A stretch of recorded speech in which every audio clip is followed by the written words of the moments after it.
केंद्रीय कर्मचारियों को जल्द ही 8वें वेतन आयोग का तोहफा मिल सकता है, जिससे उनके वेतन में दोगुना से भी ज्यादा की बढ़ोतरी का प्रस्ताव है। यह खबर लगभग 50 लाख केंद्रीय कर्मचारियों और 65 लाख पेंशनर्स के लिए बेहद खुशी की है, जिससे उनका जीवन स्तर सुधरेगा और महंगाई से राहत मिलेगी। फिटमेंट फैक्टर, वेतन वृद्धि का आधार।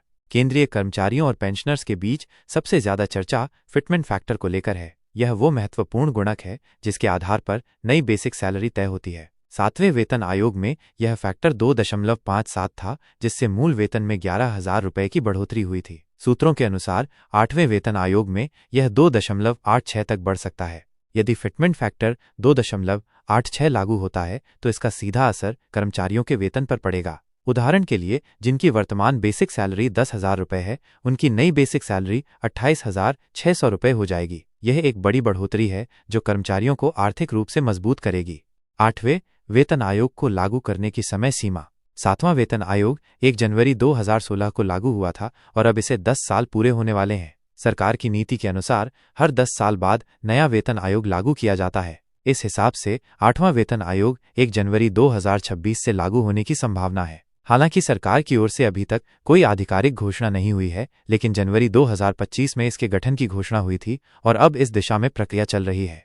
वेतन वृद्धि का फॉर्मूला और लाभ। 8वें वेतन आयोग में वेतन वृद्धि का फॉर्मूला पिछले वेतन आयोगों की तरह ही रहने की संभावना है। नई बेसिक सैलरी की गणना मौजूदा बेसिक सैलरी को फिटमेंट फैक्टर से गुणा करके की जाएगी। यदि फिटमेंट फैक्टर 2.86 रहता है तो ये वेतन में लगभग 186% की वृद्धि का संकेत है, यानी कर्मचारियों का वेतन लगभग 2.5 गुना हो जाएगा। यह वृद्धि न केवल बेसिक सैलरी पर बल्कि अन्य भत्तों पर भी लागू होगी, क्योंकि अधिकांश भत्ते बेसिक सैलरी के आधार पर ही तय होते हैं। इस वेतन वृद्धि का लाभ केंद्र सरकार के विभिन्न विभागों, सार्वजनिक क्षेत्र के उपक्रमों, स्वायत्त संस्थाओं और सुरक्षा बलों के लगभग 50 लाख केंद्रीय कर्मचारियों और 65 लाख पेंशनर्स को मिलेगा। इससे उनका वर्तमान जीवन स्तर सुधरेगा और भविष्य में मिलने वाली पेंशन में भी वृद्धि होगी। यह विशेष रूप से निचले वेतन स्तर पर कार्यरत कर्मचारियों के लिए महत्वपूर्ण है।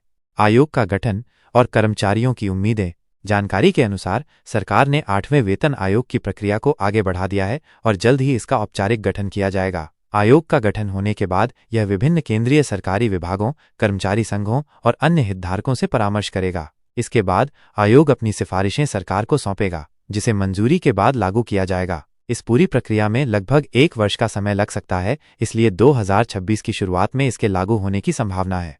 केंद्रीय कर्मचारियों और पेंशनर्स को 8वें वेतन आयोग से बड़ी उम्मीदें हैं। वे न केवल वेतन में बड़ी वृद्धि बल्कि अन्य सुविधाओं और भत्तों में भी सुधार की उम्मीद कर रहे हैं। विशेष रूप से वे महंगाई भत्ता, मकान किराया भत्ता और चिकित्सा सुविधाओं में भी संशोधन चाहते हैं। कई कर्मचारी संघों ने सरकार से न्यूनतम वेतन भी बढ़ाने की मांग की है, जो वर्तमान में 18,000 रुपये है।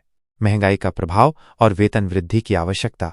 पिछले कुछ वर्षों में महंगाई में काफी वृद्धि हुई है, जिससे कर्मचारियों की क्रय शक्ति प्रभावित हुई है। खाद्य पदार्थों, ईंधन, आवास और स्वास्थ्य सेवाओं की बढ़ती कीमतों ने कर्मचारियों के बजट पर दबाव डाला है। इस स्थिति में 8वें वेतन आयोग से होने वाली वेतन वृद्धि उनके लिए राहत भरी होगी। यह वेतन वृद्धि न केवल उनके जीवन स्तर को बनाए रखने में मदद करेगी, बल्कि उन्हें भविष्य के लिए बचत करने का अवसर भी प्रदान करेगी। 7वें और 8वें वेतन आयोग में अंतर।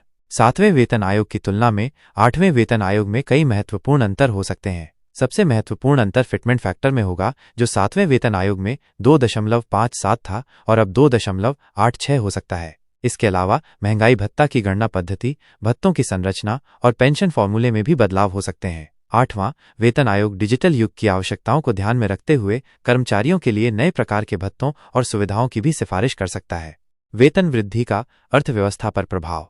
केंद्रीय कर्मचारियों के वेतन में होने वाली इस बड़ी वृद्धि का देश की अर्थव्यवस्था पर भी महत्वपूर्ण प्रभाव पड़ेगा। लगभग 1 करोड़ से अधिक कर्मचारियों और पेंशनर्स के हाथों में अधिक पैसा आने से उपभोग खर्च में वृद्धि होगी, जिससे बाजार में मांग बढ़ेगी। इससे विभिन्न क्षेत्रों जैसे रियल एस्टेट, ऑटोमोबाइल, उपभोक्ता वस्तुओं और सेवाओं में विकास को बढ़ावा मिलेगा। हालांकि इससे सरकारी खजाने पर भी अतिरिक्त बोझ पड़ेगा, जिसे संतुलित करने के लिए सरकार को अन्य आर्थिक उपाय करने होंगे।